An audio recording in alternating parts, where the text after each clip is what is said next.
we cut to our next scene with ow, ow, joke hurting me, ow! Wilma, that is beautiful.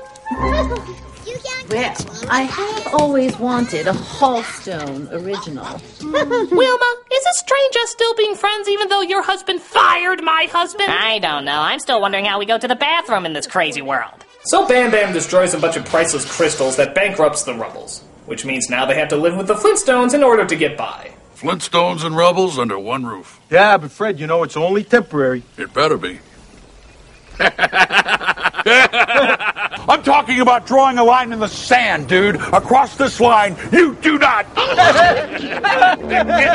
Hey, Barn, you like your steak rare? Yeah. That one's yours. Hey! Hey, stop! Come here, you purple rope!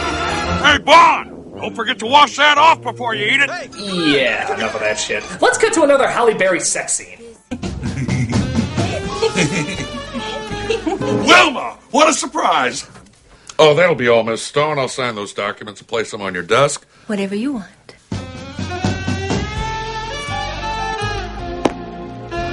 Your secretary is very attractive. Really? I hadn't noticed. I've come to talk about the Rubbles' troubles. It's gotten so bad they've had...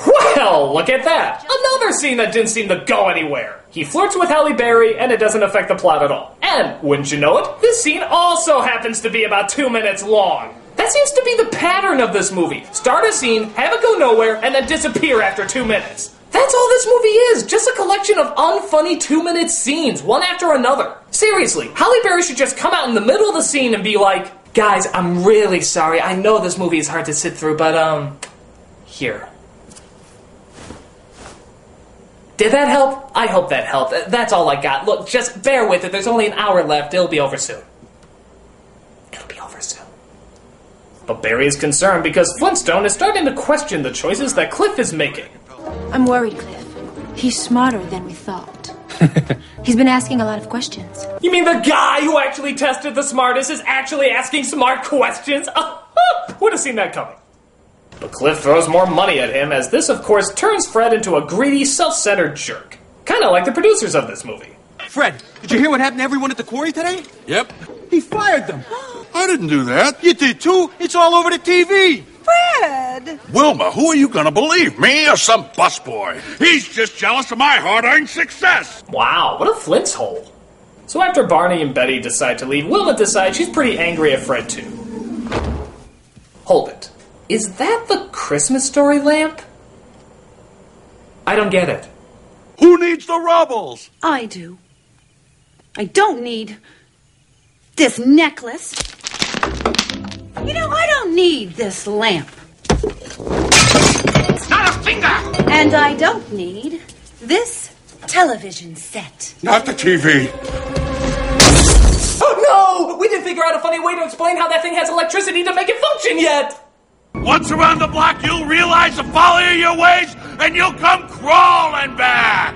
You will bow down before me! Both you, and then one day, your ass! So after, gasp, another 2-minute scene that goes nowhere, Flintstone becomes a fugitive because Cliff has framed him for embezzling money. Yeah, because when I think of the story of the Flintstones, I think of embezzlement plots. But Wilma has an idea as she suddenly loves him again, I guess, as she gets the bird to tell everybody the truth. You are the only one who can help clear my husband. My, what a delicious irony. Thank you for sharing it with me. Now let me share something with you. If the animatronics could make my tongue stick out, that'd be very insulting. So an angry mob finds Flintstone and tries to hang both him and Barney, after Barney confesses that a lot of this was his fault too. I want you to know that if I had to have someone hanging next to me, I'm glad it's you. I guess switching them tests didn't turn out much like I planned, huh, Fred? Story of my life. Anyone know why we're not hanging them yet? I don't know. Something about character development. In this movie? Pfft, that's a load. But Wilma and Betty come just in time as they have the bird tell everybody what happened. Unfortunately, Cliff finds out and decides to kidnap Pebbles and Bam Bam unless he gets the bird back. First, we want our children. Of course. Now, give me the bird. Gladly. I should have signed with Disney. They never would have allowed this sort of thing to happen. I don't know. Killing off innocent animals seems to be like a fetish for them. wait a minute. We've seen Bam Bam lift heavy furniture, smash through a stone wall, and yet he can't break through a simple rope? What is rope like his kryptonite? Is he allergic to hemp? Science of Wile E. Coyote, don't fail me now!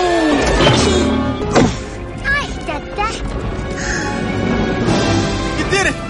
You called me Dada! I guess that was a plot thread we didn't explain very well! So Barney saves the kids as Flintstone has the final showdown with Cliff. Oh, Mama.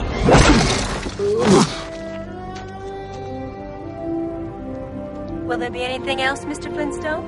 No, Stone, take the rest of the day off. As well as your top. No, it's just wait for swordfish. So Fred destroys the machine as a whole bunch of new material called concrete covers Cliff, burying him alive.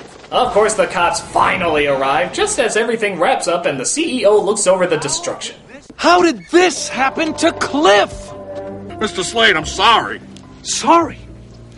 I love this stuff. You're a genius. You are hereby promoted to president of the entire concrete division. You're obviously a murderer, but that's okay. Apparently I like hiring psychos here. So the Flintstones get done watching the movie about themselves, which was apparently called Tar Wars, as they reenact even more scenes, which just constantly reminds me of why the cartoon wasn't funny.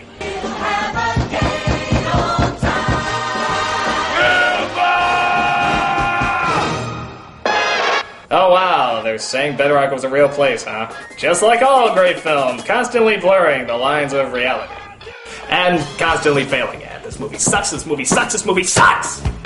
I mean, I suppose if you have little kids, they might like it, but dude, that's a lot of money to toss into a bunch of throwaway puns. To give credit, though, you can't really blame Hanna-Barbera for it. I mean, if some executive came up to you and said, "Hey, we know you made the Flintstones on only $5 and 3 pieces of paper, now we want to throw millions of dollars at it," would you say no? Probably not, but look on the bright side, at least we know they never make the same mistake again. Fuck Hollywood. I'm a nostalgia critic, I remember it, so you don't have to.